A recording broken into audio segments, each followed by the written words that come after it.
Hello all, my name is Krish Nayak and welcome to my YouTube channel. So in this video, we are going to discuss about this topic, that is Programming Languages 2024. And when I probably say this specific topic, you may be thinking, am I just going to talk about top 5 programming languages which we have to probably learn, or is there any new programming language that are probably coming, that may be the future? Nothing as such, okay? The main aim of this video is something different. In 2023, I've seen people, making switch from various technologies to other technology, from various domain to other domain. And majorly, at the end of the day, what do you see, when we are working in the IT company? We specifically see growth, right? Growth in terms of our salaries, growth with terms of our work, growth with terms of what we specifically learn. And what are the opportunities to learn also. So that is the reason why I'm making this video, because 2023, I've seen many people making some tremendous growth in different field. And at the end of the day, what kind of programming languages they were actually working on to get those kind of opportunities. Now, when I say those kind of opportunities, I'm talking about salaries, I'm talking about good work, I'm talking about opportunities, I'm talking about what kind of work they were actually getting, right? So considering this, in this Programming Languages 2024, right, I will be talking about in 2024 also which programming languages will be important, okay? And I'm not going to make a list, like 6 to 7 list, okay? You may be thinking, okay, Java may be there, .NET may be there, JavaScript may be there, Python may be there, Golang may be there, some or the other thing may be there. But I'm not going to talk about those. I'm going to give you an idea. If you focus on a couple of programming languages, and it's not necessary that you have to focus on both them, right? Both these programming languages will have a different career path with respect to job roles, with respect to opportunities, and with respect to salary growth also. But I will give you a way, like what all roles you can actually go with this specific programming languages. And trust me, when I'm saying this, the growth will definitely be amazing. So if I talk about those programming languages, the first one, obviously everybody knows it is Python, okay? And the second one is nothing but JavaScript. Now I'm going to give you an idea about why these two programming languages are important. And I don't think so only in 2024. For the upcoming 5 years, this will be still dominating, right? It will be dominating a huge, like, everybody's probably using this too. I think everybody's using it, okay? Again, I do not mean that Java is bad or C# is bad, .NET is bad. I'm talking in terms of growth perspectives. Right now, still there are many applications that are working on Java, that are working on .NET. But if I consider Python and JavaScript, the growth is quite tremendous. Now let me just go ahead and probably write some more important information over here. And I will talk about the job roles, what you can actually get. First, I will go with Python. Now, what is so amazing about Python programming language? I mean, see, Python is a programming language which is really used for different purposes, right? If you want to use Python for web development, I mean, not exactly web development. Let's say in any web frameworks, there are amazing web frameworks which you can specifically use. There, obviously, those frameworks will be used for web development. If I talk about Python right now in AI use cases, right? AI use cases, let it be in the form of machine learning, deep learning, NLP, even in generative AI, even in reinforcement learning, everything, right? Here in this AI use cases, specifically with respect to programming, specifically with respect to anything, if I talk about the libraries and frameworks that are available to implement AI use cases are huge, right? Libraries, frameworks, here also you have so many libraries, frameworks, and everything. Like, let's say, I'll give you an example. If you talk about OpenAI, right? They have brought their API. If you talk about Google, recently they came up with Gemini Pro. You see, when they are bringing all these features, right, the first thing that they will focus on is that how it can be integrated with Python programming language. This is truth, guys. See, you go and check anywhere. You'll not find with other programming language that much. Yes, some of the libraries may be providing you all those integration facilities. But if I talk about anything like OpenAI, Google, or if I probably consider open source LLM models, and this is the truth, okay? They first of all come up with how you can integrate with Python. That is super important, right? And the kind of growth that you're seeing in Python is very good. Any kind of AI use cases you can easily develop, okay? Now, not only that, Python, it can be used for statistical analysis, right? You can do it for feature engineering, EDA. You can do different tasks. And Python, if I talk with respect to deployment, see, whenever we create any application, the first thing that comes in our mind is that how easily we are able to deploy those things, and what are platforms we specifically have so that we can deploy it easily and it is integrated with all the MLOps tools also, right? So if I probably talk with respect to MLOps tool, various MLOps tools like GitHub Actions, CI/CD pipeline, Circle CI. See, those all are also provided with Java, other programming languages. But I feel with Python, you have seamless, easy methods, and this gets applied to every cloud platform. You can use AWS, you can use GCP, you can use Azure, right? And there's so many cloud platforms that are probably coming as a infrastructure as a service platform or platform as a service platform, right? All these kind of platforms are easily being able to use this application and deploy it in its own cloud itself, right? And they provide a very easy way to do it, right? Let it be Docker, Kubernetes, everything. You have libraries for that. You have everything compatible to Python in short, right? And there are a lot of things. I'm not going to talk about like EDA, feature engineering. These all are capabilities. But if I talk about how majorly it is getting used, right? If I talk about NVIDIA, right? Now, NVIDIA, what is best thing about NVIDIA? GPUs, right? Initially when these deep learning models were basically trained, they were using C++ libraries. Now, all those C++ libraries, all those C++ APIs is now converted into Python APIs, right? That basically means now you can just use Python along with CUDA, right? Or CUDF, and you can train all these models easily, right? Google Colab separately. That entire platform, if I talk about Google Colab, that entire platform has GPU access and they are providing services specifically with respect to Python programming language, right?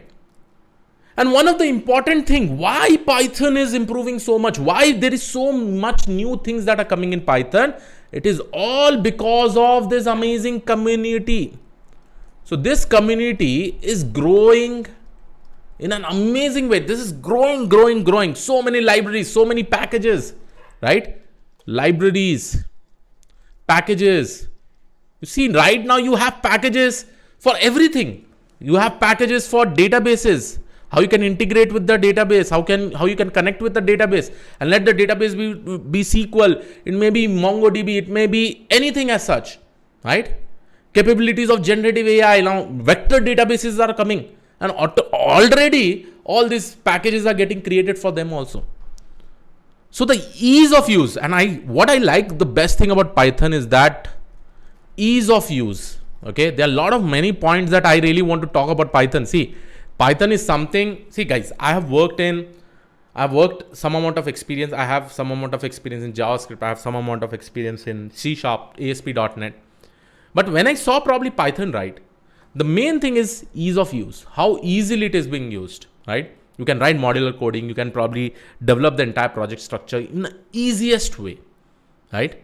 So this is the first programming language. If you're already in this path, see, if I talk about job roles, for the people who are already using Python, right? They can definitely become a full stack developer also. Full stack developer. See, full stack developer basically means in the front end you have HTML, CSS and all for developing the entire website. In the back end you have Python. Okay, so that is the reason why I'm saying full stack developer. You have AI engineers, right? You have data scientists. You have machine learning engineers. You have generative AI engineers. So many different roles are there, right? And this, you can understand just by showing this entire graph, you will be getting an idea what exactly I'm talking about. Now, the second thing, because see, understand, this is a detailed video that I'm actually creating, guys. If I talk about JavaScript, very popular programming language, JavaScript. I think without JavaScript, it is very difficult to survive right now, because every companies, every startup, the job openings are always there with respect to JavaScript. Why JavaScript I'm giving very much importance? Now see, it's not like that you have to probably learn both Python and JavaScript. If you can, that is well and good. If you are a full stack developer, you can also use Python and probably learn data science. Okay. It is not like that. But I would always suggest that either you go ahead with full stack web development, or you can probably go with AI engineer or data science job if you are interested. Okay. Now with respect to JavaScript, what is JavaScript altogether? See guys, you have heard about various applications. In the front end, you use HTML, CSS. And right now here also I have written about full stack development, right? In the backend, Python is basically getting used. In the backend basically means from our code to getting connected to the database, retrieving all the results from the database, bringing it to the front end, and with the help of HTML, CSS, some new features in CSS like Tailwind CSS and all, you display all the content, right? If I talk with respect to JavaScript, JavaScript is very lightweight programming language, right? If I probably consider with respect to Java or C#, JavaScript is very, very light. And nowadays, every companies, let it be front end, let it be back end, they're using both some of the other JavaScript frameworks like React, Angular, or they are specifically using, in the backend, they're using Node.js, Next.js, right? All those things are actually there, right? And in JavaScript also, there are a lot of amazing frameworks that are already coming in the market, right? So if I talk about JavaScript, definitely for every websites or mobile app, desktop app, everywhere this can be used. Why? Because JavaScript is lightweight programming language. Lightweight programming language. When it is lightweight, you can see some of the websites, how seamlessly it will work, how quickly it will work, how it will quickly, it gives you an amazing UI experience also along with it, right? That is all possible because of JavaScript, right? Now, when I say that in every company, JavaScript is getting used slowly as they're moving towards different frameworks in JavaScript, that basically means this is the necessity. If any startup is coming tomorrow, they need to develop a website. They need to probably develop their own product. It can be any product, from mobile app, to website, front end, back end, everything, right? They require some of the other framework. And nowadays, since there are multiple frameworks in JavaScript, they're using this specific thing. So if I talk about the job roles over here, definitely, who knows front end and back end, this will be a full stack development job. Full stack development job, right? Now, I'm not saying with the help of JavaScript, you cannot learn data science, right? You can also probably move into data science, create lightweight models to do multiple things. But if I talk with respect to this full stack web development, again, if I talk companies like OpenAI, Google Gemini, right?